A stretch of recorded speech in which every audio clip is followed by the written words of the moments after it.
এবং আমার জানা মতে এটা কেউ অর্গানাইজ করেনি। যারা করেছে আমরা যা একটা জিনিস দেখেছি যে অনলাইনে একটা গ্রুপ করে অনলাইনের মাধ্যমে প্রচারণা করে যখন কেউ শুনেছে যে হিন্দুদের একটা প্রোগ্রাম আছে অনেকেই স্বপ্নদিত ভাবে এসেছে। দক্ষিণের কিছু আপনারা দেখতে পারেন এখানে যারা ছবি আছে তারা কেউ পরিচিত ফেস নয়।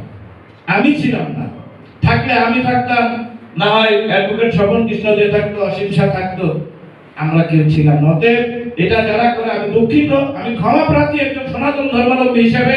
এইরকম একটা সুন্দর উদযাপনের পূর্বে এইরকম একটা ঘটনা আমার ধর্মের কেউ করেছে, আমি লজ্জিত। আজকে এখানে সবার কাছে আমি ক্ষমা প্রার্থী।